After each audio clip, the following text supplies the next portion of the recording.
गुरुर्ब्रह्मा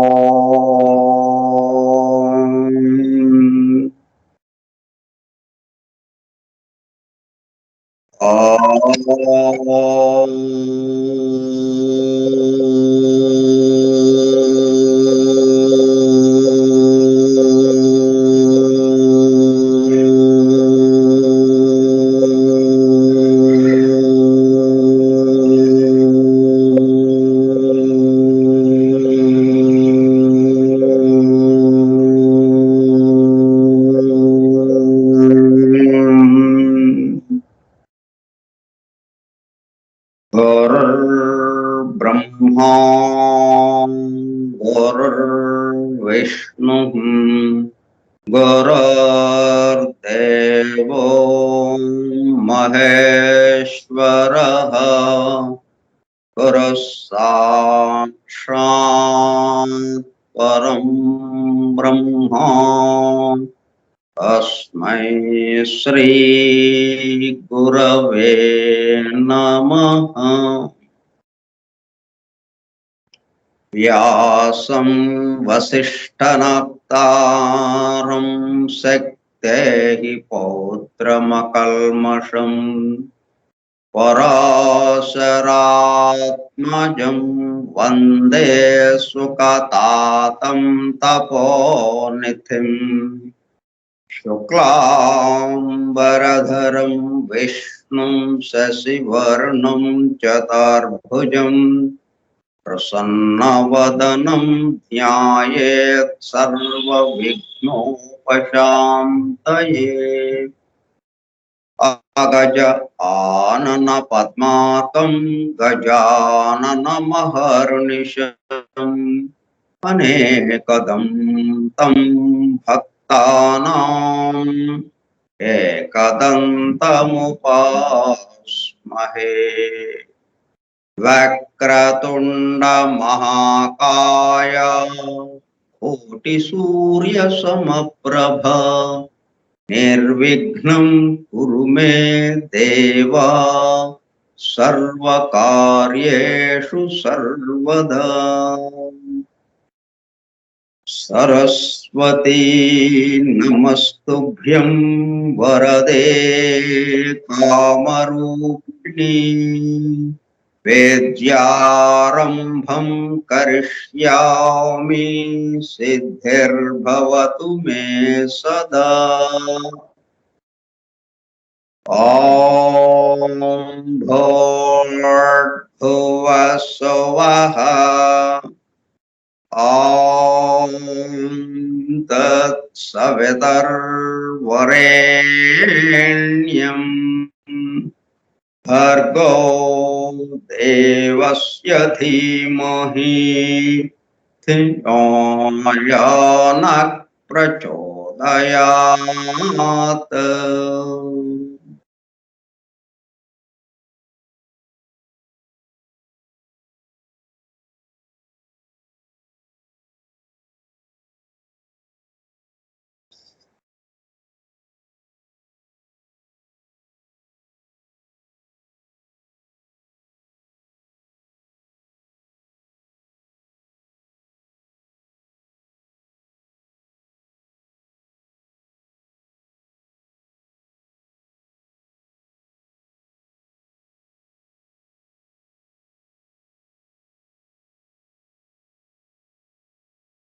Vasudeva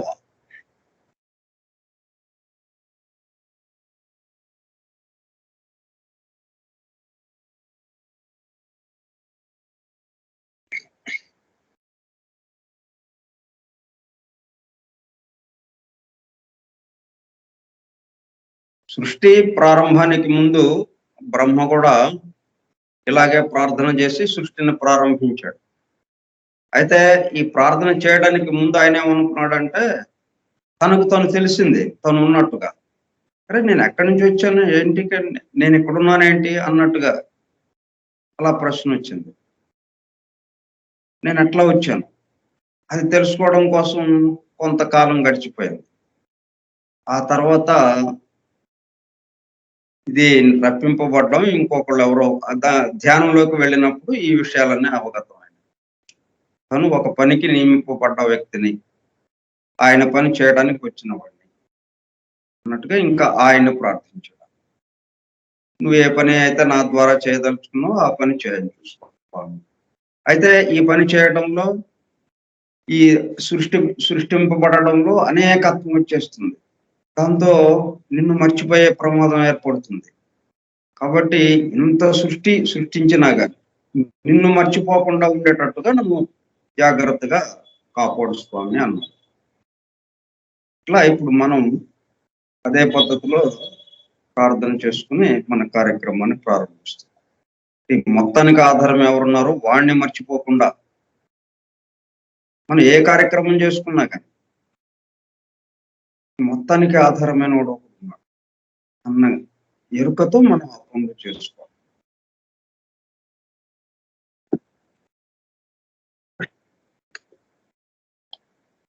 forum for truth seekers సత్య అన్వేషకుల బృందం, ఏ text book of theosophy, దివ్య జ్ఞాన ప్రబోధిని గ్రంథ పఠనము మరియు అధ్యయనము కార్యక్రమం 25వ పాఠము 26/10/2021 మంగళవారము సాయంత్రం 4:30 గంటలు. ఒకరోజు వెనక్గా నడుస్తున్నాం అన్నమాట.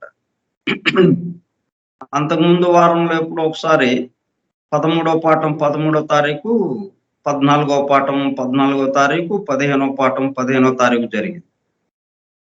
ఇక్కడ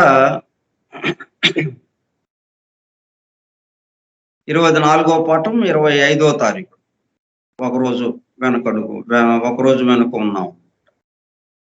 25వ పాఠం 26వ తారీఖు.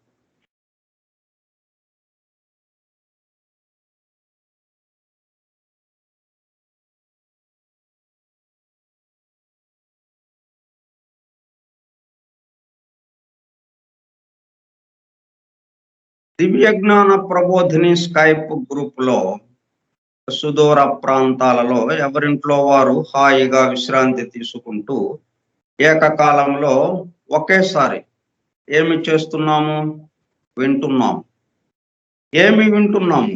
1888 సంవత్సరంలో అనగా దాదాపు 133 సంవత్సరముల క్రితము the synthesis of science, religion and philosophy, శాస్త్రము, మతము మరియు తాత్వికతల సమన్వయ రూపముగా పరమ గురువులు సమస్త మానవాళి ఆధ్యాత్మిక అభివృద్ధి కొరకు మేడం హెలెనా పెట్రోవ్నా బ్లవెట్స్కీ ద్వారా ప్రప్రథమముగా ప్రస్తుత సైంటిఫిక్ యుగంలో భౌతికతలో కూరుకుపోతున్న మానవాళిని భౌతికత నుండి ఆధ్యాత్మికత వైపుకు మరల్చడానికి, అలానే పూర్తిగా ఆధ్యాత్మికత వైపుకు రమ్మని వారి ఉద్దేశ్యము కాదు.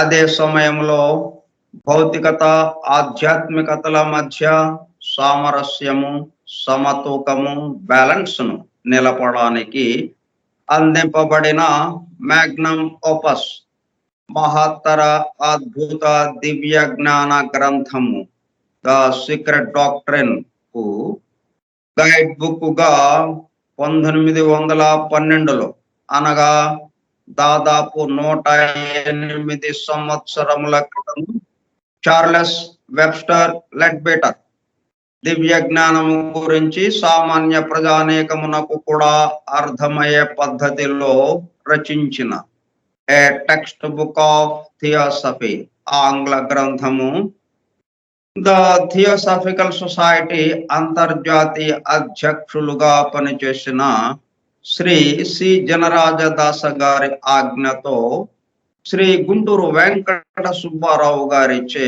దివ్య జ్ఞాన ప్రబోధిని పేరుతో ఆంధ్రీకరింపబడి 1942 సంవత్సరంలో అనగా దాదాపు 80 సంవత్సరముల క్రితము అడయారులోని ద థియోసాఫికల్ పబ్లిషింగ్ హౌస్ వారి ద్వారా ముద్రింపబడి తెలుగు భాష మాట్లాడే ప్రజలకు, మేధావులతో సహా సామాన్య ప్రజానేకము దివ్య జ్ఞానము గురించి అవగాహన, అండర్స్టాండింగ్ చేసుకుని దానిలో తెలిపిన విషయములను తమ నిత్య జీవితంలో ఆచరణలోనికి తెచ్చుకొనుటకు వీలుగా అందుబాటులోనికి వచ్చిన గ్రంథరాజమును ఫోరం ఫర్ ట్రూత్ సేకర్స్ సత్యాన్వేషకుల బృందము ద్వారా నిర్వహింపబడుచున్న గ్రంథ పఠనము మరియు అధ్యయనము కార్యక్రమంలో పోస్టర్ డోస్ గా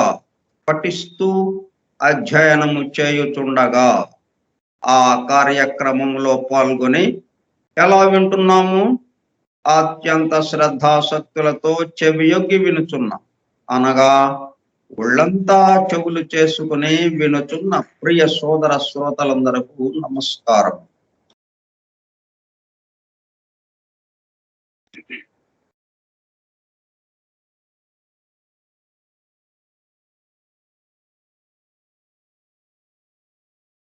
దివ్య జ్ఞాన ప్రబోధిని యోగి లెడ్బెటర్ గారు రాసిన ద టెక్స్ట్ బుక్ ఆఫ్ థియాసఫీకి ఆంధ్రీకరణం గుంటూరు వెంకట సుబ్బారావు ఆంధ్రీకరింపబడినది. అడయారు థియోసాఫికల్ పబ్లిషింగ్ హౌస్ వారిచే ప్రచురింపబడినది 1942 సంవత్సరం. ప్రారంభ వాక్యం: ఆధునిక విజ్ఞానం యొక్క దృష్టి పథము నుండి తప్పిపోయిన తత్వదర్శనం ఒకటి నేటికి ఉన్నది.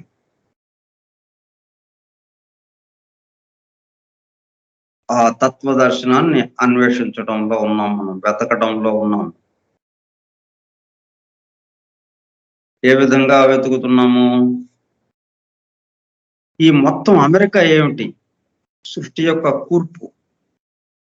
ఈ సృష్టిని బ్రహ్మ ఎలా సృష్టించాడు, ఏ విధంగా నిర్మాణంలో ఏ విధంగా నిర్మాణం చేశారు, ఆ విషయాలు తెలుసుకుంటున్నాం. ఆ విషయాలు తెలుసుకోవటం ద్వారా అది తప్పిపోయింది మనకి అక్కడే కనిపిస్తుంది. అది తప్పిపోలేదు, అసలు ఎదురుగానే ఉంది మనకి, ప్రస్తుతం ఇక్కడే ఉంది.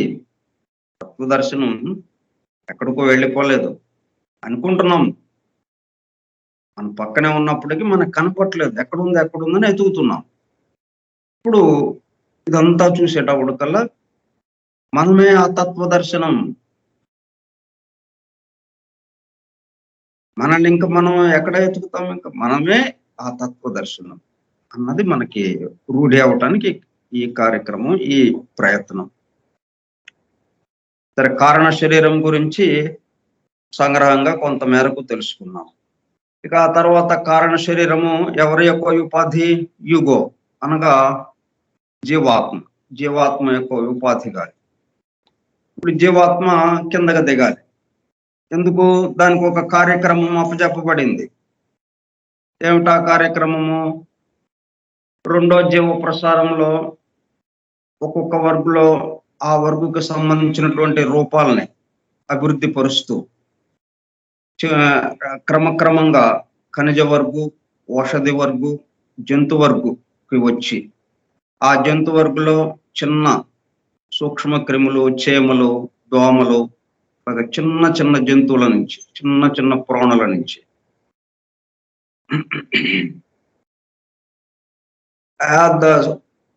ఏనుగు, సింహము, ఇట్లా ఇటువంటి పెద్ద పెద్ద జంతువుల దాకా అభివృద్ధి పరిచి అవి సామూహిక ఆత్మగా ఉండగా క్రమక్రమంగా అవి వికాసం చెందించి వాటిని చిట్ట చివరికి ప్రత్యేక వ్యక్తిత్వం కలిగినటువంటి ఆ సమూహ ఆత్మ నుంచి విడిపడి ప్రత్యేక వ్యక్తిత్వం కలిగినటువంటి జంతు ఆత్మగా ఉద్ధృతి పొందిన తర్వాత, అభివృద్ధి చెందిన తర్వాత, ఇప్పుడు దాంట్లోకి దాన్ని అభివృద్ధి చేయడానికి ఇక అది వదిలేసింది రెండో జీవ ప్రసారం. ఇప్పుడు దీన్ని అభివృద్ధి చేసి ఎక్కడికి తీసుకువెళ్ళాలి? ఆ దైవం దగ్గరికి తీసుకువెళ్ళాలి. అందుకు వచ్చింది జీవాత్మ. సరే, కారణ శరీరంతో క్యాంప్ ఆఫీస్ అక్కడ పెట్టుకున్నాడు, కారణ లోకంలో, ఉత్తమ మానసిక లోకంలో. ఇప్పుడు కిందకి దిగటం ప్రారంభించాడు. కిందకి దిగాలంటే 2 లోకాలు ఉన్నాయి మరలా, మానసిక లోకం, కామలోకం. ఆ లోకాల నుంచి ప్రయాణం చేయాలంటే ఎవరైనా కానీ ఆ లోక శరీరము, ఆ లోక పదార్థంతో ఒక శరీరాన్ని తయారు చేసుకుంటే గాని మనం అక్కడ ప్రయాణం చేయలేం. ఇప్పుడు మనం అంతరిక్షంలోకి వెళ్తున్నాం. ఉపగ్రహాల ద్వారా ఏదో ఏర్పాటు ద్వారా వెళ్తున్నాం. వెళ్తుంటే మనం ఈ నేల మీద వేసుకున్న డ్రెస్తోనే వెళ్ళిపోతున్నామా మనం? లేదు. ఆ స్పేస్ సూట్ ఒకటి వేరే ఉన్నది. ఆ అంతరిక్షంలో తిరగటానికి వీలుగా ఆ స్పేస్ సూట్ దానికి సంబంధించిన సూట్ వేసుకుని అక్కడ తిరుగుతున్నాం మనం. అట్లాగే మరి ఆ లోకాల్లో తిరగాలంటే ఇప్పుడు ఈ చొక్కాల ప్యాంటు చొక్కా వేసుకుని ఇట్లాగా వెళ్ళిపోతామంటే కుదరదు.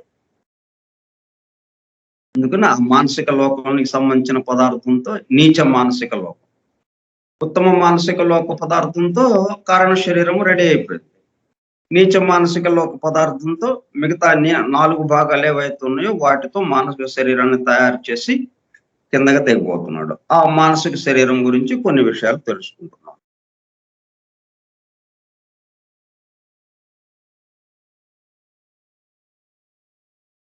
ఈ మానసిక శరీరము రూపముతో కూడిన ఆలోచనలకి సంబంధించిన ఇది నెలవు అన్నమాట. మనుష్యుడు తన మానసిక శరీరం నందలి ఏ భాగమునైనా ఉపయోగించినప్పుడు ఆ భాగము అప్పటికి ఎక్కువ త్వరితముగా సంచలించుటయేగాక తాత్కాలికముగా పొంగి పరిమాణమున పెద్దది కూడా ప్రత్యేకంగా ఒక ఆలోచన చేస్తున్నప్పుడు ఆ ఆలోచనకి సంబంధించిన విభాగం అంటే అరలరలుగా ఉంటుందన్నమాట. ఒక్కొక్క ఆలోచనకి ఒక్కొక్క గుణానికి సంబంధించి చేస్తున్నప్పుడు ఆ అరలోకి సంబంధించి అది యాక్టివేట్ అవ్వటం ప్రారంభం. అది యాక్టివేట్ అయినప్పుడు కొంచెం సైజు పెరిగినట్టుగా కూడా ఉంటుంది, పరిమాణము పెరిగినట్టుగా. ఎందుకంటే సంచలించటం పెరుగుతుంది, దాన్ని వాడుతున్నాం కదా మనం. దానివల్ల ఎక్కువ సంచలనం, ఎక్కువ చలనం పెరుగుతుంది. చలన వేగం పెరిగేటప్పుడు కల్లా అది పరిమాణం పెద్దదైనట్టుగా అనిపిస్తుంది. ఒక విషయమును గూర్చి దీర్ఘకాలం ఆలోచన జరిగిన ఎడల, ఒకే విషయం గురించి దీర్ఘకాలం ఆలోచన జరిగిన ఎడల వృద్ధి శాశ్వతమై ఉండదు. అది 2 రకాలుగా ఉంటాయి మన ఆలోచనలు. అటు మంచికి నెగిటివ్, లేకపోతే చెడుకి, పాజిటివ్ గా నెగిటివ్ గా, సానుకూలంగా వ్యతిరేకముగా మన ఆలోచనలు ఉంటాయి. సానుకూల ఆలోచన అనుకోండి, అది మనకి ఫ్యూచర్ లో భవిష్యత్తులో మనకి ఉపయోగపడటానికి వీలవుతుంది. అదే ఆలోచన ఉన్నప్పుడు, అదే వ్యతిరేకమైన ఆలోచన ఉన్నప్పుడు అదే మనకు అడ్డంకి.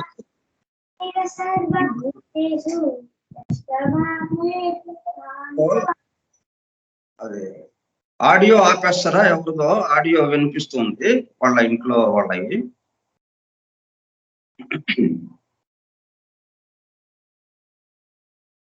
అదే వ్యతిరేకమైన ఆలోచన ఒకటి ఉందనుకోండి, అది దీర్ఘకాలం అదే పనిగా దుఃఖకరమైనది.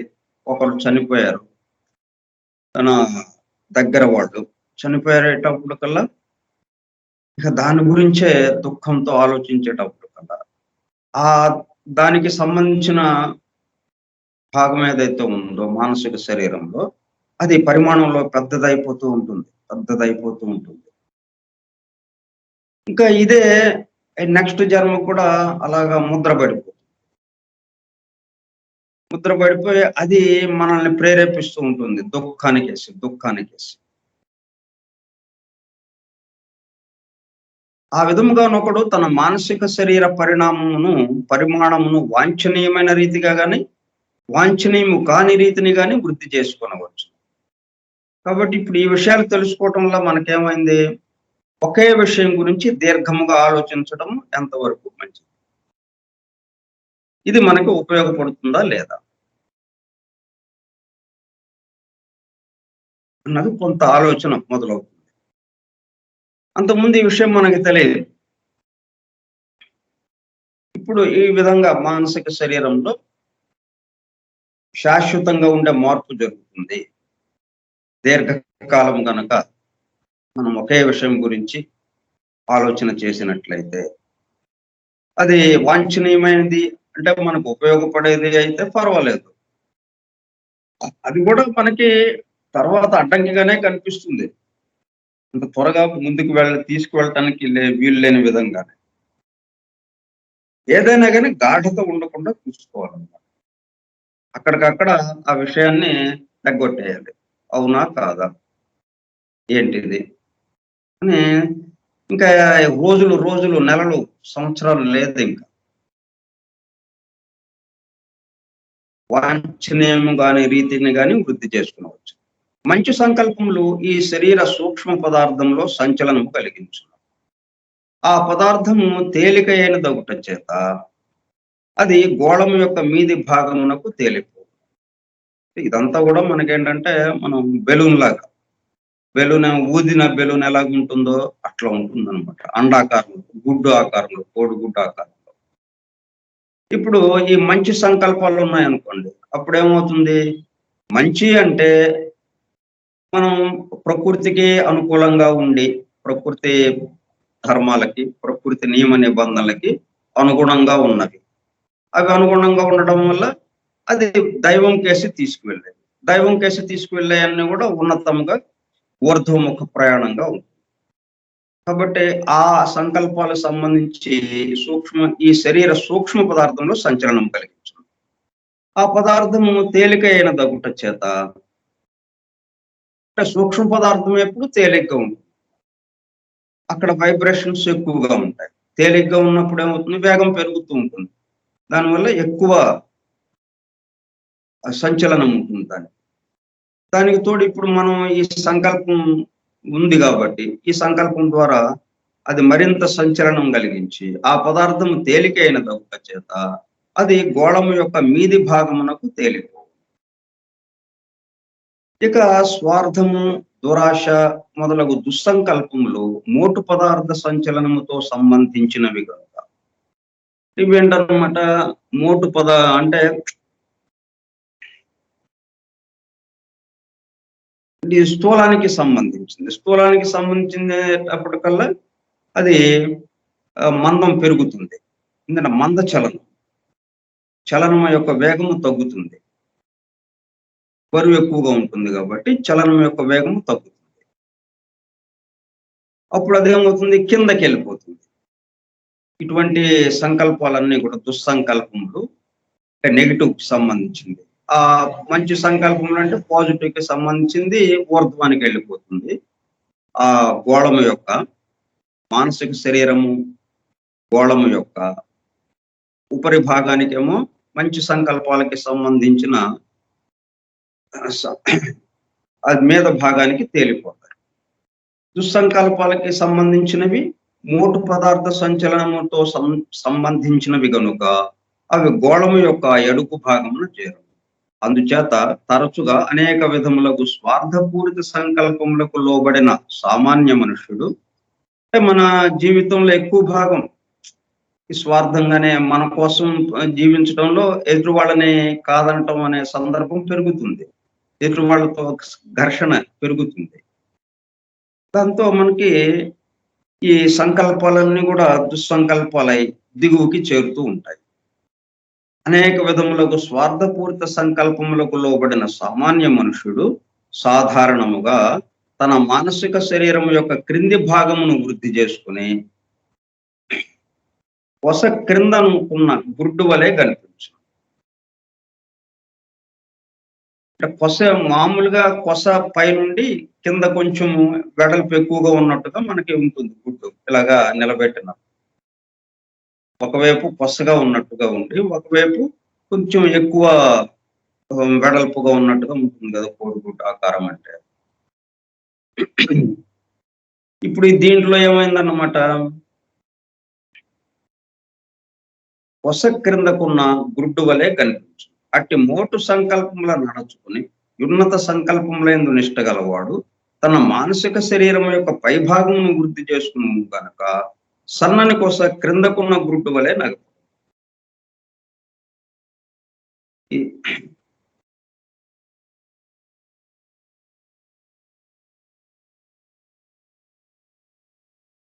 బలమైన కొస క్రిందకున్న గుడ్డు వలె కనిపించును.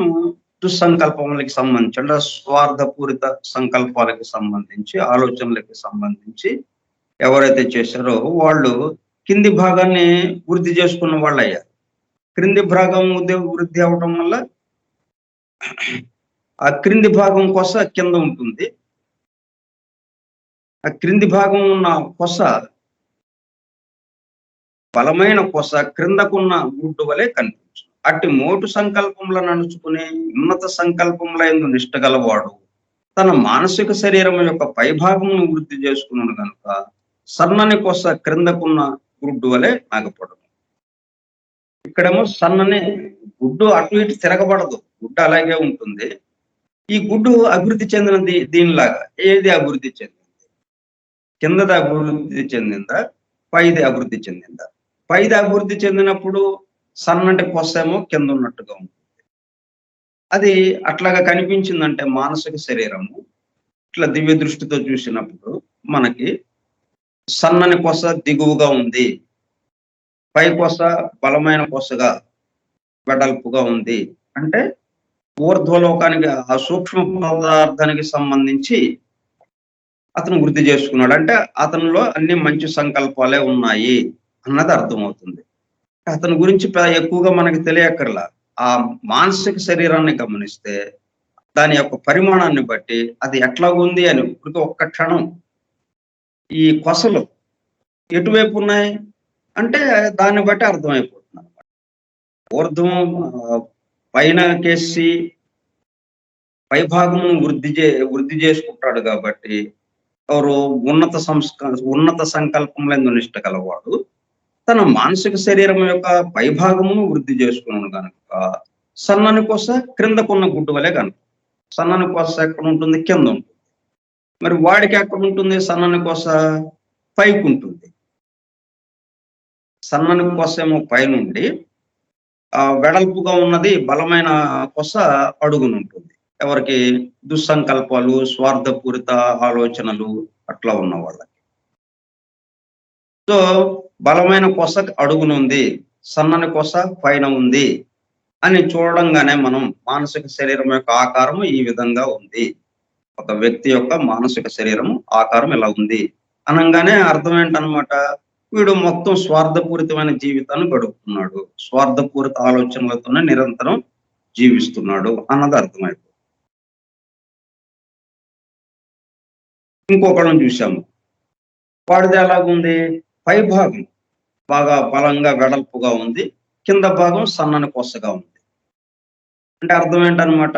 వీడు నిత్యము ఉన్నతమైనటువంటి సంకల్పాలు, ఉన్నతమైన ఆశయాలు, ప్రేమ, ఇతరులకి సహాయపడాలి అని అలా తన గురించే కాకుండా తన చుట్టూ ఉన్న వారి గురించి అన్న ఆలోచన ఎవరికైతే ఉందో వాళ్ళకేమవుతుందనమాట? పైన వృద్ధి చెందుతుంది. వీడికేమో కింద వృద్ధి చెందింది. అది తేడా. అట్లా చూడంగానే మనకి తెలిసిపోయేటట్టుగా ఉంటుందన్నమాట.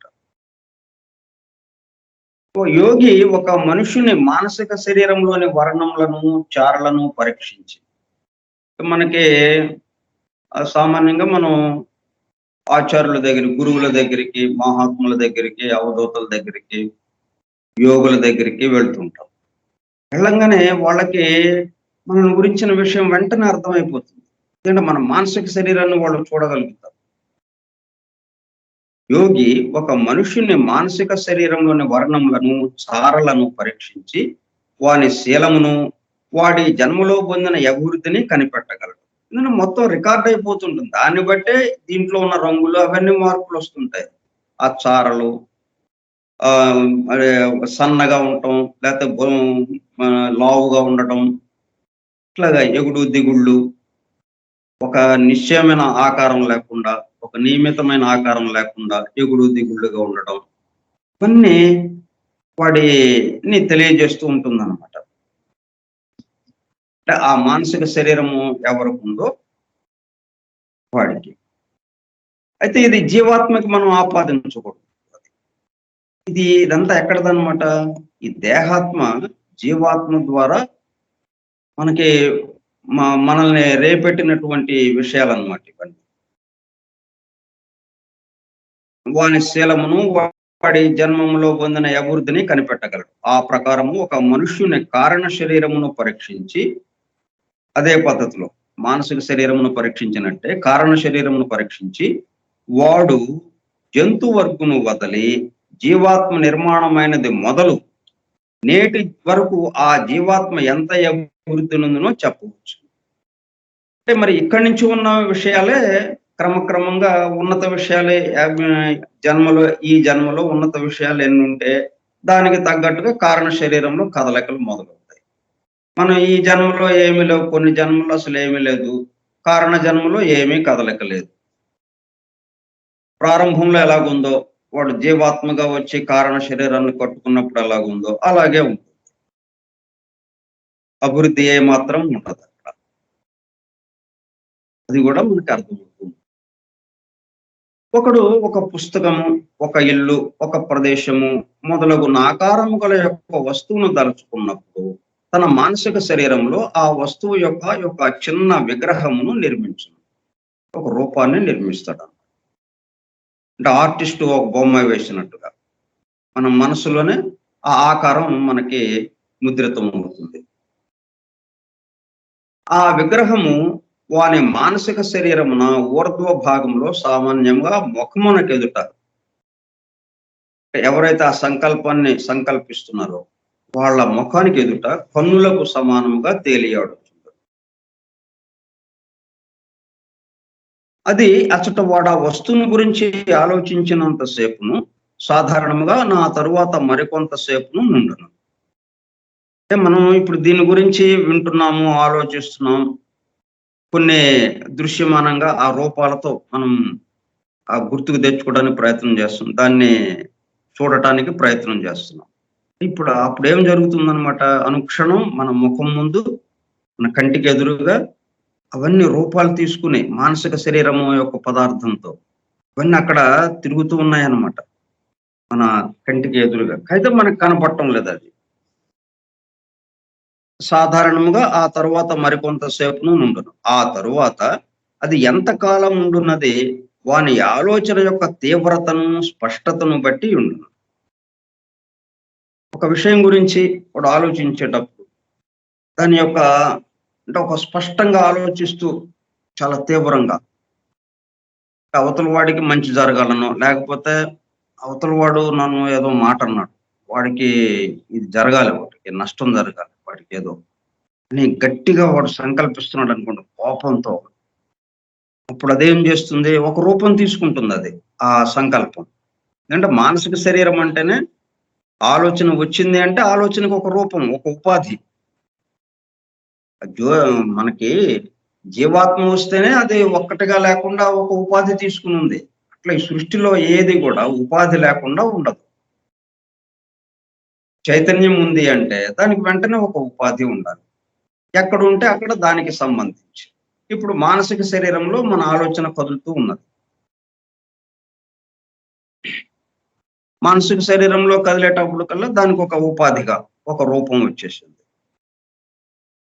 అది సాధారణంగా వాని ఆలోచన యొక్క తీవ్రతను స్పష్టతను బట్టి ఉండును. ఆ విగ్రహము ద్రవ్య నిర్మితమైనదియు మానసిక లోక దృష్టిని వికసింపజేసుకున్న వారికి అగుపించినదియును అయి ఉండును. మనకి అందరికీ కనపడకపోవచ్చు, సంకల్పించినోడికి కూడా కనపడకపోవచ్చు, చుట్టూ ఉన్న వాళ్ళకి కనపడకపోవచ్చు. కానీ ఈ లోక దృష్టిని వికసింపజేసుకున్న వారు ఉంటారు కదా, అంటే ఈ మహాత్ములు వీళ్ళందరూ, అలాగే ప్రాణిలర్స్ కానీ ఈ మానసిక లోకానికి సంబంధించినటువంటి వైబ్రేషన్స్ కి ప్రతిస్పందించగలిగిన వాళ్ళకి స్పష్టంగా ఆ రూపం కనిపిస్తుంది అనమాట. అంటే వాడి యొక్క సంకల్పము, ఆ సంకల్పం యొక్క రూపము. ఒక మనుషుడు ఇంకొకని తలుచుకున్నప్పుడు ఆ విధంగానే వాని యొక్క చిన్న విగ్రహమును ఒక దానిని నిర్మించును. ఒకని గురించి ఆలోచిస్తున్నాం మనం, ఆటోమేటిక్గా వాడి యొక్క విగ్రహం రెడీ అయిపోతుంది. వాని తలంపు అనురాగము, అసూయ మొదలగు భావములతో గాని ఆ మనుష్యును చూడవలనని మొదలైన కోరికలతో గాని కూడి ఉండక కేవల చింతాపరమైనది అయి ఉన్న ఎడల సాధారణముగా అది తలచబడిన వాని ఏ విధముగాను చెప్పదగినంతగా బాధించదు. ఈ ఆలోచనలు మనకి ఎట్లా బాధించుతాయో, లేకపోతే బాధించకుండానే అది అదృశ్యమైపోతాయో అని ఇప్పుడు వీటి గురించి కొద్దిగా సంగ్రహంగా వివరం ఇస్తున్నారనమాట. మనకి నిత్య జీవితంలోకి అప్పుడే రాలా మనం. మన నిత్య జీవితం అంతా రకరకాల సమస్యలు, రకరకాల ఆలోచనలు, మన చుట్టూ ఉన్న వాళ్ళతో మనకి ఎన్నో ఘర్షణలు, ఎంతో మంది ఎన్నో రకాలుగా మన చుట్టూ ఉంటున్నారు. ఇదంతా ఏంటి అని ఒక ప్రశ్న. ఇలాగా ఒక గందరగోళ స్థితిలో ఉన్నాం మనం. ఇప్పుడు ఇట్లా చెప్పుకోవడంలో అవన్నీ ఇంకా ప్రతిఫలించలేదు మనకి పూర్తిగా. కాబట్టి మనం చెప్పుకునే విషయాలకి దానికి సంబంధం ఉందా లేదా అన్న అనుమానం వచ్చి మనం దీని పట్ల శ్రద్ధ తగ్గటానికి కూడా అవకాశం ఏర్పడుతుంది. కాబట్టి ఇప్పుడు ఈ మూమెంట్‌లో ఈ ఈ సమయంలో మనం ఒకటి నిర్ధారణకు రావాలి. ఇప్పుడు మనం ఈ నిత్య జీవితానికి సంబంధించినటువంటి ఏవైతే ఉన్నాయో మనం ఎదుర్కొంటున్నవి, వాటన్నిటికీ సమాధానంగా ఇప్పుడు ఇది గనక మనకు అర్థమైంది. ఈ మనకి ఈ జీవ ప్రసారాలు, తర్వాత మన దేహం ఉపాధి, ఈ దేహంలోకి జీవాత్మ దిగటం, అక్కడి నుంచి కార్యక్రమం మొదలవటం, వాళ్ళు జీవాత్మ కారణ శరీరంతో ఉన్న జీవాత్మ శాశ్వతంగా ఉన్న ఉపాధిలో వాడు కిందకి దిగుతూ మానసిక శరీరాన్ని, కామ శరీరాన్ని కట్టుకొని ఈ ఉపాధిలోకి దిగటం, స్థూల ఉపాధిలోకి. ఈ స్థూల ఉపాధి ఈ కామ శరీరము, మానసిక శరీరము ద్వారా తన యొక్క ఆలోచనల్ని, తన కోరికల్ని ప్రతిఫలింపజేయటం, అవి తనవే అనుకుని ఈ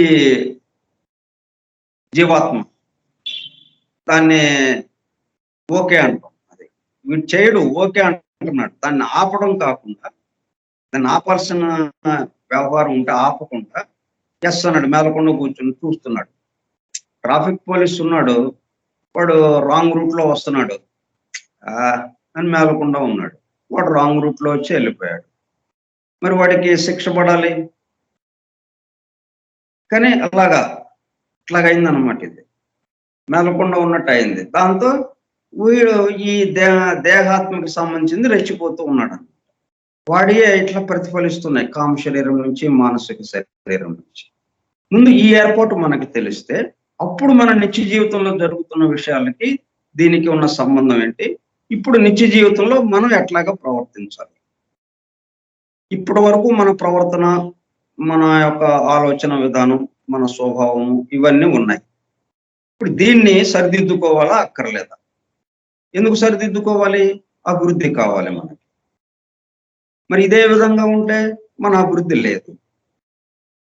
ఉంటే అసలు ఇంకొక ఆలోచన ఉండేది కాదు. మనకు అభివృద్ధి ఉంటే ఇంకొక ఆలోచన ఉండేది కాదు.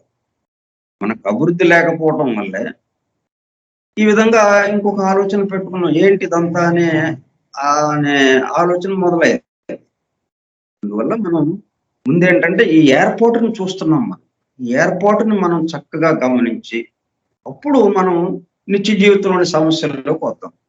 అప్పుడు దాని యొక్క మొత్తం క్లియర్ అయిపోతాయి. ఇవన్నీ ఇవి ఇలాగ వస్తున్నాయి కాబట్టి వీటిని ఈ మాదిరిగా పక్కకి తీసుకెళ్దాం అని మనకి అర్థమవుతుంది అనమాట. ముందు ఏర్పాటు తెలియాలి కదా మనకి. ఆ ఏర్పాటు ఇప్పుడు మనం తెలుసుకుంటాం. ఏది ఆలోచన వచ్చినా కానీ ఆ ఆలోచనకి ఒక రూపం, ఒక ఉపాధి, అది మన కళ్ళ ముందు ఎగురుతూ ఉంటుంది, తేలియాడుతూ ఉంటుంది. అది మన యొక్క సంకల్ప బలము దీన్ని బట్టి అది ప్రయాణం చేసి అవతల వాడి దగ్గరికి వెళ్ళొచ్చు, అంత ఇది ఉంది. లేకపోతే ఇక్కడే అది ఆగిపోయి అదృశ్యమైపోవచ్చు, రాలిపోవచ్చు. తర్వాత మనుషుని చూడవలనని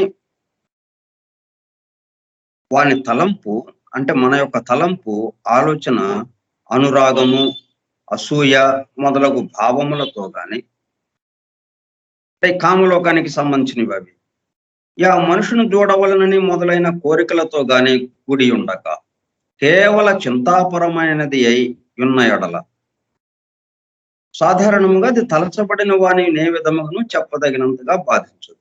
ఒకని గురించి మనం ఆలోచించేటప్పుడు ఎట్లా ఉన్నారో ఏంటో, ఏం చేస్తున్నారో ఇప్పుడు అని అనుకుని మనం ఆగిపోతాం.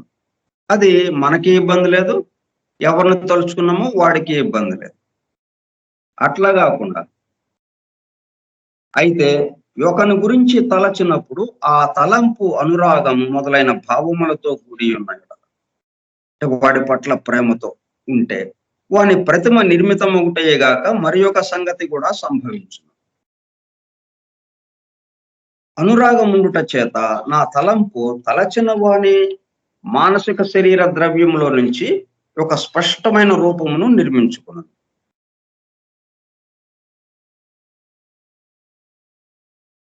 అంటే అనురాగము ఉండుట చేత అంటే కొంచెం గాఢమైంది. ఈ ఆలోచన ఊరికే వేగుగా కాకుండా కొంచెం గాఢత పెరిగేటప్పటికల్లా ఒక స్పష్టమైన రూపాన్ని నిర్మించుకుంటుందనమాట. ఆ రూపానికి ద్రవ్యం ఎక్కడి నుంచి, పదార్థం ఎక్కడిది? కామలోక శరీరం, మన మానసిక లోక శరీరం నుంచి. ఎందుకంటే ఆలోచన మానసిక లోకానికి సంబంధించింది. ఆ తలంపు తలచిన వాని మానసిక శరీర ద్రవ్యంలో నుంచి ఒక స్పష్టమైన రూపమును నిర్మించుకొనును. దానిలో భావము గూడా చేరియుండుట చేత నా రూపంలో కొంత కామలోక ద్రవ్యము గూడా చేరును. అంటే ఈ అనురాగము అనేది భావానికి సంబంధించింది. కామరూపం ఇప్పుడు భావము ఉంది. భావము తలంపు లేకుండా అంటే ఆలోచన లేకుండా మళ్ళీ అది కదలలేదు. కామలోకంలో ఉన్న అయినా సరే మానసిక లోకంతో కలవకుండా తనంతట తాను విడిగా ఉండటానికి అవకాశం తక్కువ. అందుకని ఇప్పుడేమైందనమాట, అనురాగము అనే కామలోక శరీరానికి సంబంధించింది ఏదైతే ఉందో అది తలంపు అనే ఆలోచన అనే మానసిక శరీరముతో కలిసి ఇప్పుడు కామలోక శరీర ద్రవ్యము దీంట్లో ఉంది. మానసిక శరీర ద్రవ్యము కలిసి ఒక రూపం ఏర్పడిందనమాట. 2 లోకాలకి సంబంధించినటువంటి ద్రవ్యంతో ఒక రూపం ఏర్పడింది. ఒక స్పష్టమైన రూపం. ఎందుకంటే గాఢంగా అనుకున్నాడు కాబట్టి. నిర్మించుకొనును. దానిలో భావము గూడా చేరియుండుట చేత నా రూపంలో కొంత కామలోక ద్రవ్యము గూడా చేరును. అట్లు కామ, మానసిక రూపమొకటి. అంటే 2 కలిసిపోయి ఉన్నాయన్నమాట అది. కామ, మానసిక రూపము దాని పేరే. ఏం చేస్తుందది? అది పుట్టిన శరీరంలో నుంచి అంటే ఎవడైతే సంకల్పిస్తున్నాడో వాడి నుంచి పైకి దుమికి వచ్చి ఎవనిపై నా అనురాగము చూపబడెనో వాని వైపునకు పరుగెత్తు. కాబట్టి మనం ఎంత జాగ్రత్తగా ఆలోచన చేయాలి. అంటే ఎంతగా మనం కదలిక కలిగిస్తున్నాం. మనం ఆలోచన మనం మనం కదా ఆలోచించేది, ఎవరి గురించో మనం ఆలోచిస్తున్నాము. వాడు ఇంకా మిగతా ఎవ్వరికీ తెలీదు గదా! మనలో మనకే కదా జరిగేది ఇది అని అనుకుంటున్నాం మనం. కానీ ఎవరి గురించైతే మనం ఆలోచిస్తున్నామో గాఢంగా, వెంటనే కామ మానసిక రూపం ఒకటి ఏర్పడిపోతా ఉంది. ఏర్పడి ఇంకా అది ప్రయాణం మొదలెట్టింది. ఎక్కడికి? మనం ఎవరి గురించైతే గాఢంగా అనురాగంతో తలుస్తున్నామో వాడి దగ్గరికి పరిగెత్తింది. వాని వైపునకు పరుగెత్తును. చేసిన సంకల్పమునకు తగినంత బలము ఉన్న ఎడల ఎంత దూరమైనా అది సరుకు చేయదు. అంటే ఇప్పుడు ఎక్కువ భాగం మనకి మన పిల్లలు అమెరికాలో, ఇతర దేశాల్లో ఉంటున్నారు. కాబట్టి వాళ్ళని గురించి ఎక్కువగా ఆలోచన ఉంటుంది దూరంగా ఉండేటప్పుడు కల్లా. అదే ఇంట్లో ఉంటే అసలు ఆలోచనే ఉండదు. వాళ్ళు ఉన్నారా లేరా అన్న ఇది గూడా పట్టించుకోము. అంత ఇదిగా అసలు ఉన్నారా అన్నట్టుగా ఉంటాం. ఉన్నారా లేరా అన్నట్టుగా. దూరం అయ్యేటప్పటికల్లా వాళ్ళ గురించి ఆలోచన పెరుగుతుంది. ఇప్పుడు ఆలోచన ఎళ్ళిపోద్ది వాళ్ళ దగ్గరికి. ఎంత దూరం అనేది దీనికి లేదిక. చేసిన సంకల్పమునకు తగినంత బలము ఉన్న ఎడల ఎంత దూరమైనా అది సరుకు చేయదు. కానీ సామాన్య మనుష్యుని మనస్సు తరచుగా దుర్బలముగను చెదరిపోయి ఉండును గనుక కొంత దూరము మించి పైనేమియు చేయజాలదు. అంటే ఆ గాఢతని ఆధారం మీద ఉంటుందన్నమాట. ఆధారపడి ఉంటుంది. గాఢత తక్కువగా ఉందనుకోండి, కొంత దూరం వెళ్లి ఇంక చెదిరిపోతుంది. ఆ సంకల్ప రూపము తన లక్ష్యమును చేరినప్పుడు వాని కామ మానసిక శరీరములలో ప్రవేశించి బలంగా సంకల్పించాడు. వెళ్ళిపోయింది అక్కడికి. వెళ్ళిపోయి మళ్ళీ వాళ్ళకి కామ మానసిక శరీరాలు ఉన్నాయి కదా! మన మానవుడు అంటే ప్రతి మానవుడికి కామ శరీరము, మానసిక శరీరము ఉన్నాయి. సరే కారణ శరీరము, జీవాత్మ, ఈ భౌతిక శరీరము ఇవి ఎట్లాగో ఉన్నాయి. ఈ కామ మానసిక శరీరాల గురించి మనం ఇప్పుడు మాట్లాడుకుంటున్నాం కాబట్టి, కామ మానసిక శరీరము అవతల మనం ఎవరి గురించి అయితే ఆలోచించామో వాడి యొక్క కామ మానసిక శరీరంలోకి ప్రవేశిస్తుంది. తన చలన వేగమును ఆ శరీరములకు అందించి విసృష్టమగును. అక్కడ కలిసిపోతుంది అనమాట. వాళ్ళ దాంట్లో కలిసిపోతుంది. దీనినే మరి ఒక విధముగా చెప్పవచ్చు. ప్రేమతో కూడిన యొక్క సంకల్పము ఒకని యొద్ద నుంచి మరి ఒకనికి పంపబడినప్పుడు కొంత శక్తియు కొంత ద్రవ్యం కూడా పంపిన వాని యొద్ద నుంచి పోయి పొందిన వానిలో చేరు. మరి ప్రయాణం చేయాలంటే కొంత శక్తి కావాలి కదా! అంటే కొంత శక్తి, కొంత ద్రవ్యము కలిపి పంపిన వాని యొద్ద నుంచి పోయి పొందిన వానిలో చేరు. దానివల్ల నా పొందిన వానిలో ప్రేమ భావం అంకురించి వాని యందు ప్రేమించు శక్తి స్వల్పముగానైనను శాశ్వతముగా వృద్ధి పొందును. నిన్న మనం అనుకునేది ఏంటి? మానసిక శరీరంలో నుంచి, కామ శరీరంలో నుంచి ఏదొచ్చినా గానీ దాన్ని డెవలప్ చేయటానికే, వృద్ధి చేయటానికే చూస్తాం. నేను అది నాది కాబట్టి అన్నట్టుగా మనం అనుకుంటున్నాం కదా! ఆ వాటిలో నుంచి ఏదొచ్చినా సరే. కాబట్టి బయట నుంచి అదొచ్చి మనలో చేరిపోయి అది మనదిగా మారిపోయింది. కాబట్టి అది మంచి సంకల్పం కాబట్టి చక్కగా ఆ ప్రేమ మనలో నెమ్మదిగా వృద్ధి అవ్వటానికి వీలవుతుంది. అంతేగాక ఎట్టి సంకల్పము సంకల్పించిన వానిలో కూడా ప్రేమించు శక్తి బలము. కనుక నొక్క మారే ఇద్దరకు మేలు.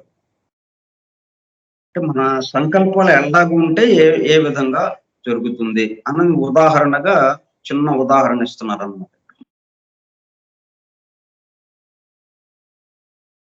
నేను మానసిక శరీరం దగ్గరకు వచ్చాను కాబట్టి ఇది సంకల్పాలకి సంబంధించింది, ఆలోచనలకి సంబంధించింది కాబట్టి మనం ఆలోచించేవాళ్ళం.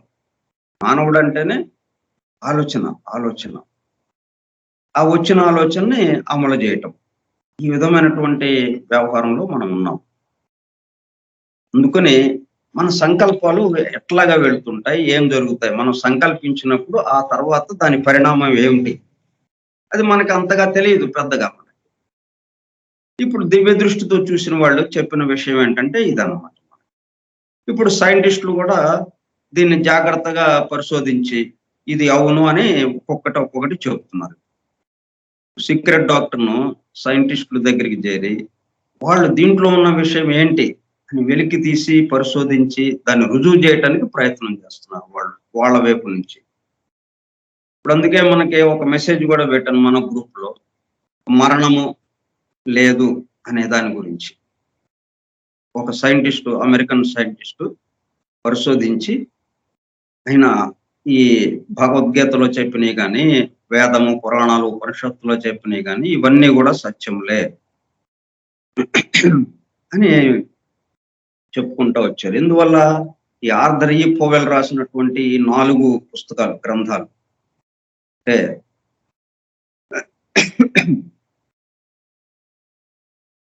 మనకి mental body, etheric body, astral body, ego and causal body వీటి గురించి రాసిన పుస్తకాలు ఇప్పుడు సైంటిస్టుల దగ్గర ఉన్నాయవి. వాళ్ళు దాన్ని మదనం పెడుతున్నారు, మదనం చేస్తున్నారు వాళ్ళు. ఎస్ అనే దాంట్లోకి వస్తున్నారనమాట నెమ్మదిగా. కాబట్టి ఇప్పుడు ఏంటనమాట మనకిది ఒక సంకల్పం. ప్రేమపూర్వకమైనటువంటి సంకల్పం.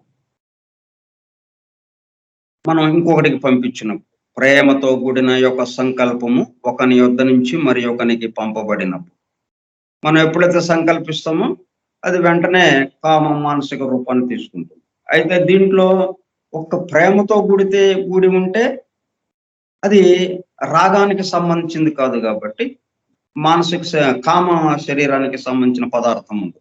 కామ పదార్థం ఒక మానసిక శరీర పదార్థమే ఉంటుంది. ఆ ప్రేమ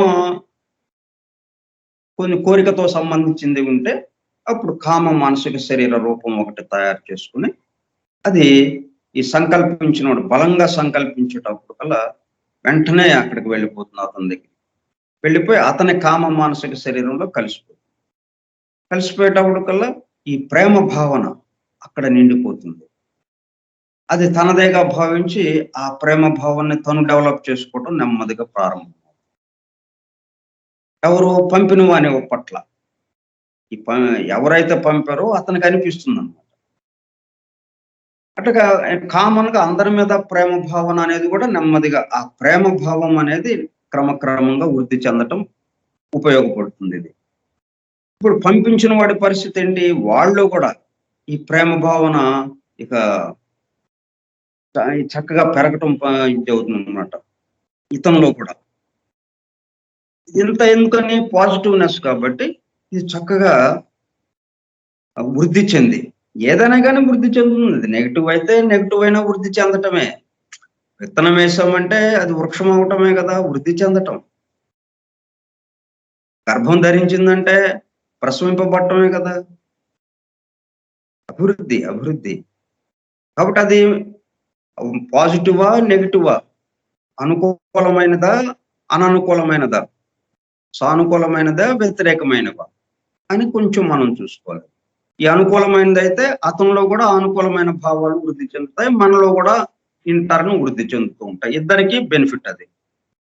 అంతేగాక ఎట్టి సంకల్పించిన వానిలో కూడా ప్రేమించు శక్తి బలపడును కనుక ఒక్క మారే ఇద్దరకు మేలకును. ఇది ప్రాణిక్ హీలర్స్ కి చక్కగా ఈ విషయం తెలుసు. అందుకే వాళ్ళు ప్రేమ అనేది చెప్తూ ఆ ప్రేమించే శక్తిని బలపరుస్తూ దాని ద్వారా హీలింగ్ చేయడానికి వాళ్ళు ప్రయత్నం చేస్తున్నారు. ప్రతి సంకల్పము ఒక రూపంలో నిర్మించు. రూపం మాత్రం తప్పనిసరి అన్నమాట. ఉపాధి లేకుండా ఏది ఉండదు. అది ఆలోచన అయినా కానీ, కోరిక అయినా కానీ ఏదైనా సరే. ఆ సంకల్పము మరి ఒకరిని గురించినది అయిన యెడల అది వాని వద్దకు పోవును. ఇది కూడా ఖచ్చితంగా జరిగేది. అది కేవలము స్వార్థపరమైనదే అయిన యెడల సంకల్పించిన వాని సమీపంలోనే ఉండిపోవును.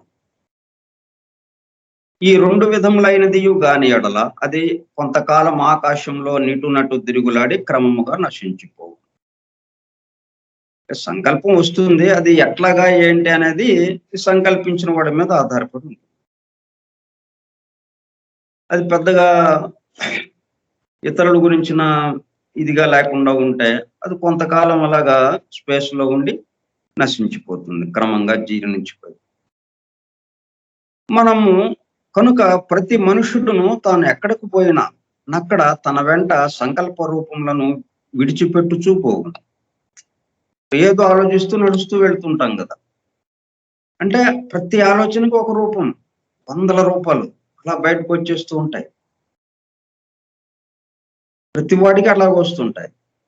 రోడ్డు మీద ఉన్న 100 మందికి అలాగ వస్తుంటే 100 మందికి వేల రూపాలు అవన్నీ రోడ్డు మీద తిరుగుతూ ఉంటాయి మనతో పాటు.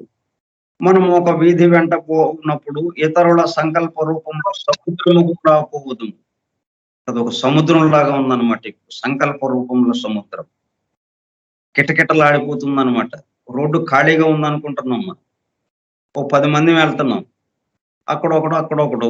రోడ్డు పెద్దగా రష్ లేదు, ట్రాఫిక్ పెద్దగా లేదు, చాలా కొద్ది మంది ఉన్నారండి, ఖాళీగా ఉంది రోడ్లంతా అనుకున్నాం. కానీ కిటకిటలాడుతుంది అక్కడ. మన సంకల్ప రూపాలు వందలు. ఒక సంకల్పం నుంచి ఇంకొక ఆలోచన, ఒక ఆలోచన నుంచి ఇంకో ఆలోచనకి వెళ్ళిపోతుంటాం కదా. ఆ వదిలింది అక్కడే ఉంటుంది, మళ్ళీ ఇంకొక ఆలోచనకి సంబంధించి ఇంకొక రూపం వచ్చేస్తూ ఉంటుంది. ఇలాగా బుడగలుగా మనం ఈ పిల్లలు ఆడుతుంటారు చూడండి. బోర్లాంటిది పెట్టి దీంట్లో ఒక సీసాలో ద్రవం పోసి ఉంటుంది. అది సబ్బుకి సంబంధించింది, ఏదో మొత్తానికి ఒక ద్రావణానికి సంబంధించింది. దాన్ని పీల్చి దాన్ని వదిలితే బుడగలు వచ్చేస్తుంటాయి. అలా ఎన్నెన్నో బుడగలుగా అలాగుంటాయో అట్లా ఉంటాయి అన్నమాట. మొత్తం సంకల్ప రూపాలతో కిటకిటలాడుతుంటుంది రోడ్డంతా. మనం ఒక వీధిలో వెళ్తుంటే ఒక సముద్రం లాగా ఉంటుందన్నమాట. మనం ఒక వీధి వెంట పోవునప్పుడు ఇతరుల సంకల్ప రూపంలో సముద్రము గుండా పోవుదుము. అంటే మనకెట్లాగైతే సంకల్పాలున్నాయో అవతల వాడి సంకల్పాలు. ఇట్లా రకరకాలుగా. వీధిలో పోవు అనే మనస్సొక్క క్షణము శూన్యముగానున్న ఎడల నితరులు విడిచిపెట్టిన సంకల్పములు దానిలో దూరును. కానీ అనేక సందర్భములలో అవి ప్రవేశించిన యానవాలు వాని మనస్సులో ఉండదు. ఆలోచిస్తూ సడన్ గా కామ్ అయిపోతాం, నిశ్శబ్దం అయిపోతాం. ఆలోచన రహిత స్థితి ఒక్కొక్కసారి అనిపిస్తుంది. దాంతో ఏమైంది, వెంటనే ఖాళీ ఏర్పడింది. ఆ ఖాళీలోకి ఇవి వచ్చి దూరేస్తాయి చుట్టూ ఉన్న సంకల్ప రూపాలు. అది వచ్చినట్టు కూడా మనకు తెలియదు. ఒక్కొక్కప్పుడు ఒకానొక సంకల్పము ప్రవేశించి వాని దృష్టిని ఆకర్షించును. వాని మనస్సు దానిని పట్టుకుని తనదానిగా చేసుకుని. ఇక్కడ జరిగేది ఏంటంటే మన సంకల్పాలే కాకుండా అవతల నుంచి వచ్చిన సంకల్పాలు కూడా మనమే అనుకుంటున్నాం. తనదానిగా చేసుకుని తన స్వశక్తి చే దాన్ని బలపరిచి తరువాత మరి ఒకరిని ఎవరినో పట్టుకున్నటకు విడిచిపెట్టు. ఇది ఒక వైరస్ లాగా అనమాట. ఈ మధ్యన ఒక సినిమా ఏదో వచ్చింది. ఆ సినిమాలో ఏంటి, ఆ వైరస్ ప్రవేశించినప్పుడు వాడు ఒక డ్రాకులా లాగా మారిపోతాడు. మారిపోయి ఇంకొకరిని కరిస్తే వాడు మళ్ళీ డ్రాకులా లాగా మారిపోతాడు. వాడు ఇంకొకరిని కరిస్తే మళ్ళీ వాడు డ్రాకులా లాగా మారిపోతాడు. అట్లాగా మనకు వచ్చిన సంకల్పం ఎవరిదో మన దగ్గర చేరిపోయింది, మన దాంట్లోకి లోపలికి వచ్చేసింది. అది మనదే అనుకున్నాం. అనుకుని ఇప్పుడు ఏం చేసాం, దాన్ని బలపరిచాం. దాన్ని బాగా బలం కలిగేదాకా చేసి తన స్వశక్తితే దాన్ని బలపరిచి తర్వాత మరి ఒకరిని ఎవరినో పట్టుకుంటూ విడిచిపెట్టు. కనుక నొకడు తన మనస్సులోనికి ప్రవేశించిన సంకల్పమునకు బాధ్యుడుగాడు. ఏలైనా అది ఇంకొకరిది ఎవరిదో గాని తనది కాకపోవచ్చును. కానీ వాడు దాన్ని అందుకుని కొంతసేపు ఉంచుకొని బలపరిచి విడిచిపెట్టిన ఎడల దానికి బాధ్యుడు. ఇప్పుడు మనం అట్లా కాకుండా మనం నిరామయంగా ఉన్నాం, ఏమీ ఆలోచన లేకుండా ఏదో దూరింది, ఇది మంద కాదు, ఇట్లాగా మనం ఇదిలించుకున్నట్టు అయింది అనుకోండి. వెంటనే ఆ చొక్కా మీద ఉన్న దుమ్ము లేకపోతే ఏదో మట్టి లాగా ఉంటే అది పడిపోతుంది కదా. ఇట్లా ఇదిలించాం అనుకోండి, మన మీద ఏదన్నా లేనిది ఉండకూడదు ఉంటే అది కింద పడిపోతుంది. అట్లా అది పడిపోతుంది, మన నుంచి వెళ్ళిపోతుంది అది. కానీ మనం అట్లా అనుకోకుండా అది మనదే అనుకుని దాన్ని బలపరిచి మళ్ళీ ఇంకొకటి మీదకి పంపడానికి ప్రయత్నం చేస్తాం. ఇట్లా జరుగుతుంటాయి అన్నమాట నిరంతరం. కొంచెం కాషస్గా మన ఆలోచనల పట్ల శ్రద్ధ పెట్టాలన్నమాట. ఏంటి ఆలోచిస్తున్నాం మనం, ఇది మన అభివృద్ధికి మంచిదేనా కాదా అని ఈ విధమైనటువంటి ఆలోచన వస్తుంది. వచ్చిన దానికి మళ్ళీ వెంటనే క్వశ్చన్. అలాగా మనం జాగ్రత్తగా ఉండాలి అనేది. ఎందుకంటే ఏర్పాటు ఇలాగుంది. ఇప్పుడు మనది బాధ్యత అయిపోయింది. ఇప్పుడు అదే మనం దాని గురించి పట్టించుకోకుండా మెదలకుండా ఉన్నాం అనుకోండి, అది బయటకు వెళ్ళిపోతుంది, మనల్ని ఏం చేయదు. అది నిన్న మనం దాని గురించి చూడలేదు కదా, వెళ్ళిపోతుంది. మనం బాధ్యులం కాదు. కానీ ఎప్పుడైతే మనం స్వశక్తితో దాన్ని బలపరిచి మళ్ళీ ఇంకొకటి మీదకి పంపించామో మనం ఇంకొకళ్ళ మీదకి పంపించిన వాళ్ళమయ్యాం. సో మనం ఒక పని చేసాము, ఆ పనికి తగ్గ ప్రతిఫలాన్ని మనం అనుభవించడానికి సిద్ధంగా ఉండాలి. ఎందుకు అది పనిమాల ఎవరిదో మనకు వస్తే దాన్ని మనదనుకొని స్వశక్తితో బలపరిచి అవతల వాడి మీదకి పంపించాం. కాని వాడు దానిని అందుకుని కొంతసేపు ఉంచుకొని బలపరిచి విడిచిపెట్టిన ఎడల దానికి బాధ్యుడు. కాబట్టి దాని యొక్క ఫలితం మనమే అనుభవించాల్సి ఉంటుంది. అహంకారపూరితమైన సంకల్పము ఏ విధమైనదైనను సంకల్పించిన వాని చుట్టూనూ తిరుగుచుండదు. చాలా మంది తమ మానసిక శరీరంలో చుట్టూనటువంటి సంకల్పములను ఒక పెంకు వలె నిర్మించుకుంది. అట్టి పెంకు మనోదృష్టిని మరుగుపరిచి పక్షపాతమునకు అవకాశం కలిగించింది. అంటే మనం దూరంగా చూసే దృష్టి తగ్గిపోతుందనమాట. దూరంగా చూడలేమిక. ఎందుకంటే ఇది గోడలు కట్టినట్టు అయిపోయింది మనకి. ఆ కొంత దూరం వరకే మనకి కనిపిస్తుంది. ఆ తర్వాత కనపడదు అన్నట్టుగా అయిపోతుంది. మనం ఎక్కువ దూరం ఆలోచించలేని పరిస్థితి ఏర్పడుతుంది మనకి. విశాలంగా ఆలోచించలేని పరిస్థితి ఏర్పడుతుంది. ఎటువంటి సందర్భం వచ్చినా, ఎటువంటి విషయం వచ్చినా పరిమితంగా ఆలోచించే ఇదే మనకుంటుంది. అంతకు మించి మనం వెళ్ళలేం. ఎందుకంటే పెంకులాగా కట్టేసుకున్నాం మనం చుట్టూ మన గోడ కట్టేసుకున్నాం. మన యొక్క అహంకారపూరితమైన అంటే నేను గొప్పోడిని మిగతా వాళ్ళందరికన్నా కూడా.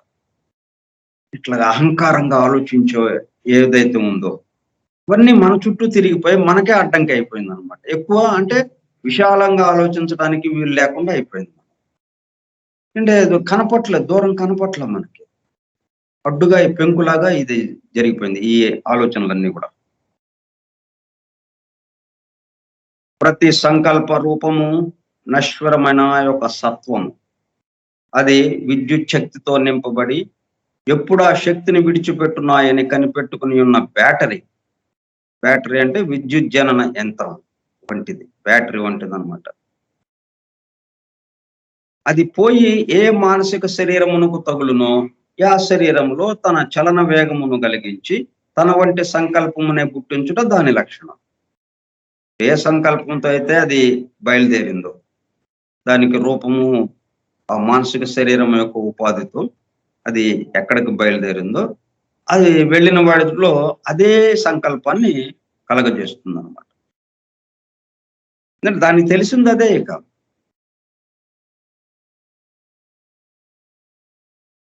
అది ఎవని కొరకు ఉద్దేశింపబడినదో వాడు ఆ సమయమున ఇతర పనిలో నిమగ్నుడై ఉన్నను.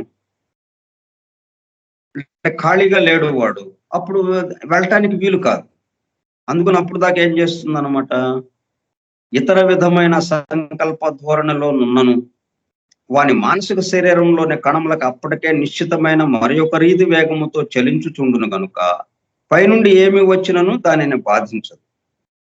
అటువంటప్పుడు ఈ సంకల్ప రూపము అతడు తాను ప్రవేశింపదగిన స్థితి వచ్చు వరకును అతని చెంతనే కనిపెట్టుకుని ఉండి, సమయము దొరికినంతనే వానిలో ప్రవేశించి విసృష్టమై నశించును. అంటే ఇంక అప్పుడేమవుతుంది వాడి సంకల్పం లాగా అయిపోతుందనమాట. ఎవరిదో నా దాంట్లోకొచ్చింది అనుకోలేడు. ఇప్పుడు ఇది వెంటనే ఎందుకు లోపలికి వెళ్ళలేకపోయింది? అందుకనే ఖాళీగా ఉన్న వాడి మనస్సు మనకి దెయ్యాల కొంప అనే ఒక సామెత కూడా ఉంది. ఖాళీగా మాత్రం ఉండకూడదనమాట. ఏదో ఒక పని చేసుకుంటా ఉండాలి. ఏదో పని, ఏదో ఒక ఆలోచన. అప్పుడు మన మానసిక శరీరము మనకి తగ్గట్టుగా చలన వేగంతో ఉంటుంది. ఈ చలన వేగంతో ఉండేటప్పటికల్లా బయట నుంచి మనకి రావడానికి ఇక ఆస్కారం లేదు. అలా ఉంటుందన్నమాట. ఇక్కడ చూడండి ఖాళీ అనేటప్పటికల్లా మనం రోడ్డు మీద వీధిలో రోడ్డు మీద వెళ్తున్నాం. వీధిలో వెళ్తున్నాం. ఒక చోట ఇల్లు పాడుబడి ఉంది. మూత్రము విసర్జించరాదు అని చెప్పి అప్పటికి బోర్డు పెట్టారు వాళ్ళు. కానీ అట్లా ఖాళీగా ఉంది అనంగానే మనుషుల అలికిడి లేదక్కడ. ఖాళీగా ఉంది అనంగానే ఆ మూత్రం విసర్జించాలనే వాంఛ వచ్చేస్తుంది. అక్కడ విసర్జించేస్తాం. మిగతా ఇళ్ళ దగ్గర ముందు రాలేదది ఆలోచన. మనకి మూత్రం విసర్జించాలని ఉంది గానీ ఆపుకుంటున్నాం. కానీ ఎందుకు ఇక్కడ ఈళ్ళందరూ వాళ్ళ పనుల్లో వాళ్ళుండి మనుషులు కనిపిస్తున్నారిక్కడ. మిగతా ఇళ్ళ ముందు. ఇళ్ళల్లో, ఇళ్ళ బయట మనుషులు కనిపిస్తున్నారు. దాంతో అక్కడ మనకి అవకాశం లేదు గాబట్టి మెదలకుండా వెళ్ళిపోతున్నాం. ఒక చోట ఖాళీగా దొరికింది. ఇల్లు ఖాళీగా ఉంది. ఎవ్వరూ లేరు. దాన్నంట అక్కడ విసర్జన చేశాం. మూత్ర విసర్జన. చూడండి అది ఖాళీ అంటే అంత ప్రమాదం ఉందన్నమాట. మరి ఇక్కడ ఎందుకు పోయలేదు మనం? ఎందుకు విసర్జించలేదు ఇక్కడ? ఇక్కడ ఖాళీ లేదు. కాబట్టి మనం మాక్సిమం ఏం చేయాలంటే ఖాళీగా లేకుండా ఏదో ఒక పనిలో నిమగ్నమై ఉండాలి. ఏదో ఒక ఆలోచనలో నిమగ్నమై ఉండాలి. ఉంటే అప్పుడు ఇతరుల నుంచి మనకు ఎటువంటి ఆలోచనలు రూపాలొచ్చినప్పటికి, సంకల్ప రూపాలు ఎటువంటివొచ్చినప్పటికి, మానసిక సంకల్ప రూపాలు ఏవొచ్చినప్పటికీ మనలోకి ప్రవేశించడానికి అవకాశం దొరకదు. దొరక్క అవి ఒక్కోసారి వెనక్కెళ్ళిపోతాయి. వెనకంటే మళ్ళీ ఎవరైతే సంకల్పించారో వాడి దగ్గరికే అట్లా వెళ్ళిపోతాయి.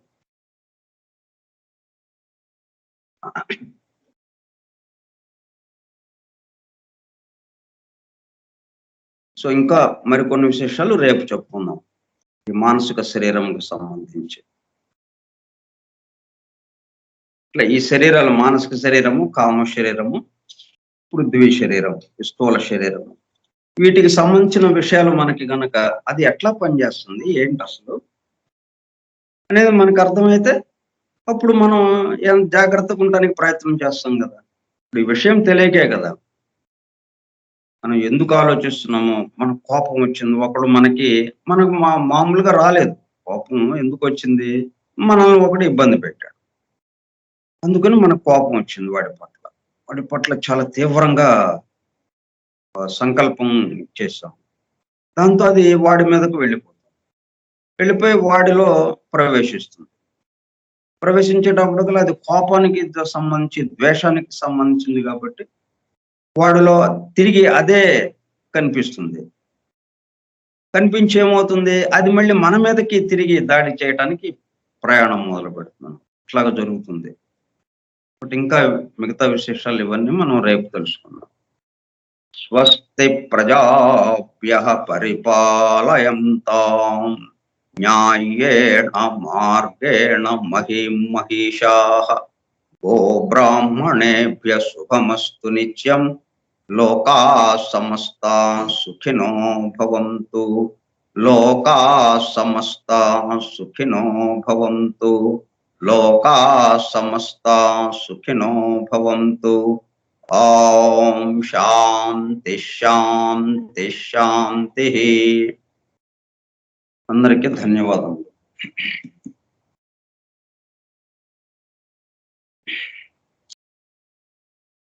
మనందరిలోనూ ప్రేమ భావము పెరుగుగాక. సంకల్పంతో మనం ఎవరికి పెరగాలని అనుకున్నామో వాళ్ళకి వృద్ధి చెందుతుంది, ఇట్లా సంకల్పించిన నాలోనూ వృద్ధి చెందుతుంది. ఇట్లా ఎవరికి వాళ్ళకి ఈ విధమైనటువంటి సంకల్పాలు మనం సంకల్పించాల. ఈ విధమైన ఆలోచన విధానంతో మనం ఉండాలి. అంటే ఇప్పుడు మనలో అభివృద్ధి, ఈ అభివృద్ధి ఎక్కడ ప్రతిఫలిస్తుంది? కారణ శరీరంలోకి వెళ్ళిపోతుంది. కారణ శరీరం కనుక అభివృద్ధి చెందిందా ఇంకా దైవంలోనే మనం ఉంటాం. అంటే మనమే దైవం అనేది మనకి క్లియర్ అయిపోతుంది. మనం ఇప్పటికీ మనమే దైవం కానీ అనిపించడం లేదు. అది అడ్డుపడింది, ఏదో అడ్డుపడింది మనకి. ఆ భావం రానియకుండా ఆ అడ్డు తొలగిపోతుంది.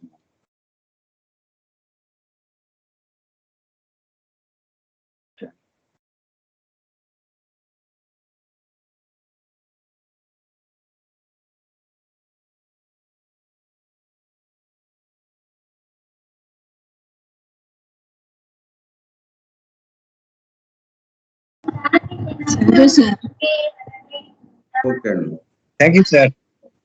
ఓకే అండి, చాలా బాగుంది సార్ క్లాస్.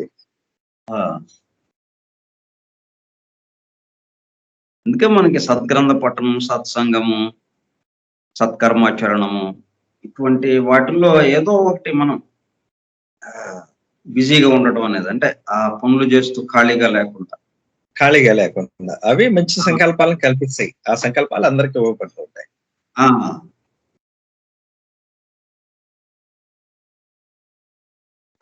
ఏంటంటే మన నుంచి ఉన్నతమైన సంకల్పాలు బయలుదేరుతూ ఉంటాయి. అవి అందరిలోనూ ఆ ఉన్నతమైన సంకల్పాలని ప్రేరణ కలిగిస్తూ ఉంటాయి. మనం నీచమైన సంకల్పాలు, స్వార్థపూరిత సంకల్పాలు పంపిస్తే అవే వాళ్ళు కూడా ప్రేరణ కలిగిస్తూ ఉంటుంది.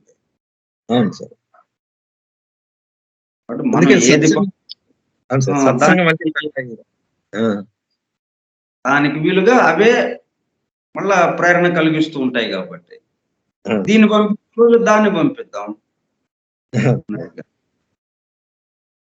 ఇప్పుడు ఎందుకంటే మనం స్వార్థపూరితంగా పంపించాం అనుకోండి, అది మళ్ళీ తిరిగి మనల్నికే వచ్చేస్తుంది. అది ఎట్టి పరిస్థితుల్లో మనమే అవుతాం సార్.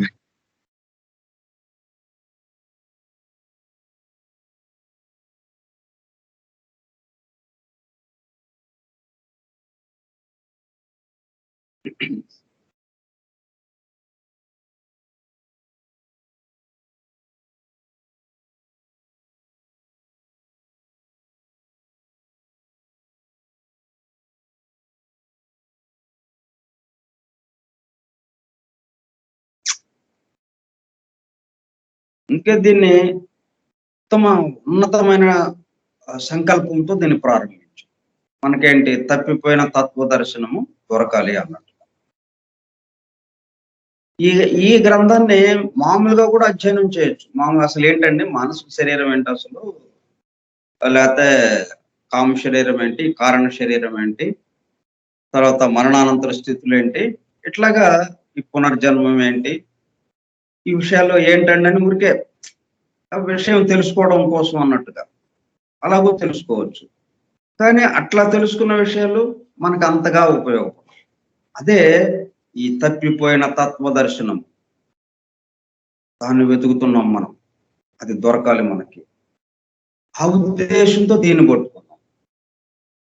దాంతో మనకి 2 లాభాలు వచ్చినాయి. ఒకటి, ఈ విషయాలన్నీ తెలిసినాయి వీటికి సంబంధించి. రెండోది, అప్రయత్నంగా మనకు ఆ తత్వ దర్శనం దొరికిపోయింది. ఇప్పుడు ఈ విషయాలు తెలుసుకుందాం అనుకునే మామూలుగా ఎవడైతే చూసాడో ఆవిడకి అదొక్కటే విషయం తెలుస్తుంది, తత్వ దర్శనం లేదు. అట్లాగే ఉంటుంది. సో కాబట్టి మనము ఉన్నత ఆశయంతో ఏ పనైనా మొదలు పెట్టాలి. దానివల్ల 2 లాభాలు.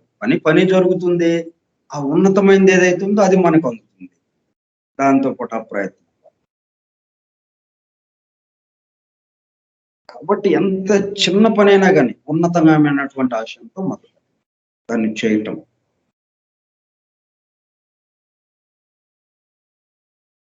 బాగుంది. Okay sir.